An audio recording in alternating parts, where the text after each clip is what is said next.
you're obedient citizen, and then you're asked to violate your conscience a little bit. Yeah. And you have to, because you don't have anything other than that persona. And that's obedience. And so a little more obedience is demanded, and you say, okay, well, and then you're a little bent, because the society is becoming a little bent, and then you're a little weaker. Then you're asked to violate your conscience a little bit more, and you think, well, there's a little less of me, and the pressure's on a little more, and I could have said no before, but I didn't. So you say yes again, then you say yes again, and then you have a society where 1/3 of the population is informing on the other 2/3. It's hell. It's like, well, so how do you say no? Well, that's the shadow. It's like, and the reason that the video I did about Bill C-16 and its compelled speech provisions went viral was because I said no. I didn't say it casually. What I meant was, there isn't anything that you can do to me that I can imagine that will force me to utter the words that you want me to utter. Nothing. And I meant it. And when I made the video, I think people could actually tell that I meant it. And so I took this abstract problem and made it concrete. I said, no, that's not happening. And that's part of the incorporation of the shadow. But in this regard, the shadow is actually benevolent, not malevolent. Well, once it's incorporated. Yeah, well, that's the thing. Yeah. And I don't know what to make of that in its entirety, because it sort of means that it means something like, because one of the old metaphysical problems is, why would God allow evil into the world? I think, well, maybe God didn't allow evil into the world. Maybe God allowed the possibility of evil into the world. That's different. And maybe the world with the possibility of evil is actually a better world than the world without the possibility of evil. It's something like that, in that maybe a man is better when he's a dangerous man who's being good than he would be if he was just a good man who wasn't capable of being dangerous. And I believe that, because the best men that I've ever met are very dangerous men. You don't mess with them. Yeah. So, and you know that as soon as you meet. Do you think weak men can be virtuous? No. Because I think that when you're weak, let's say that signals that you don't have the options to sin. Right. Which is something that creates resentment, and resentment creates corruption. Mm-hmm. So in this sequence, do you think that someone without teeth or without the options to sin can be good? See, that's a real theological question, right? Because the question you're asking is, and this is tied up with the idea of free will and evil. Can a person who doesn't have the option to be evil be good? And I would say no. So maybe that's the reason that, metaphysically speaking, and I don't know where you are when you're speaking metaphysically exactly, but the question of why is there evil in the world is a constant question. It's like, it's possible that without the possibility of evil, there cannot be good. Good requires the possibility of evil. And maybe good is so good that the fact that it requires the possibility of evil is acceptable. Maybe it's even desirable. I mean, you kind of end up on the edge of your knowledge when talking about such things, but it seems to me to be right. I learned the origin of the word, and then I just sat there for a minute and realized that in this case, the origin of the word just about says it all. So I'm going to tell you where the word character comes from, and I'd hope it has as big an effect on you as it did on me. But first I want to just quickly mention the origins of another word that people often confuse with character, just to clarify the differences. That other word is charisma, and I think that it's often confused with character today. But charisma is really quite different. Charisma is derived from a Greek word meaning an ability to elicit favor in other people.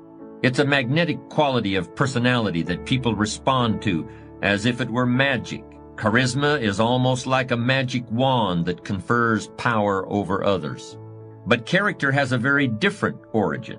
Character comes from a Greek word meaning chisel, or the mark left by a chisel. I'm going to repeat that because I think it's very important.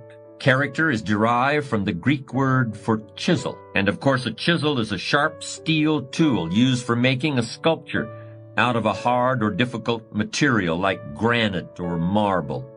And a chisel is also used for stripping away waste material from an object, stripping away stuff that might get in the way in order to get down to the essential thing, the thing that really matters. So in its origins, the word character isn't related to a word like charisma, which we've described as a kind of magic wand. Character isn't a magic wand.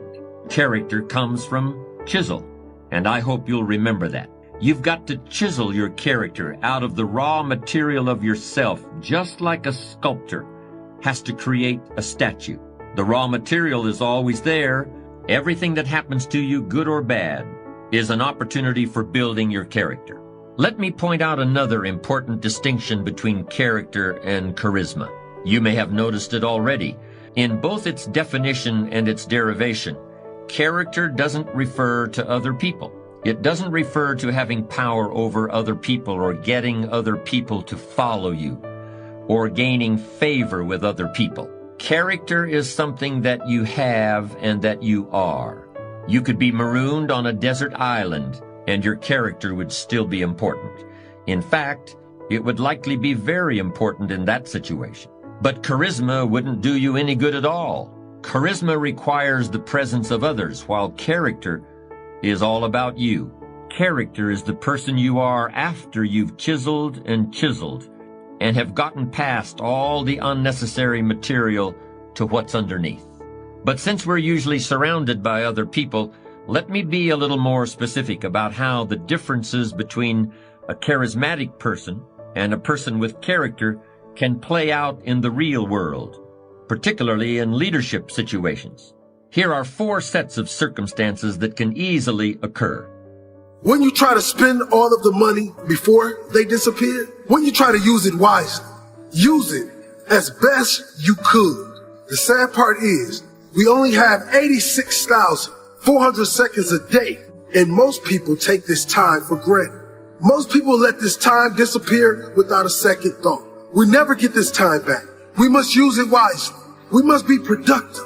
We must use our time to do things we enjoy, or use it to set up our life so we can spend our future doing more things we want to do.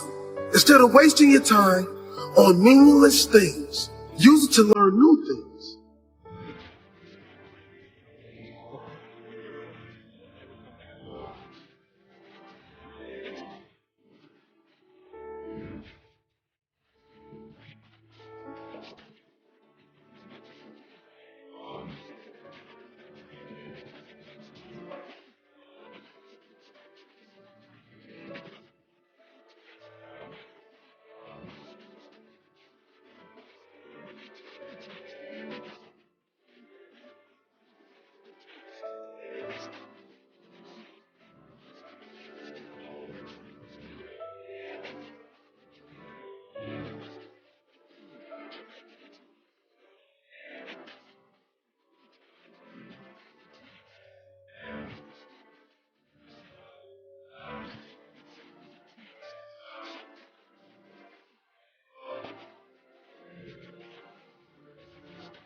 Whatever dream you have, use all your energy to make it into reality.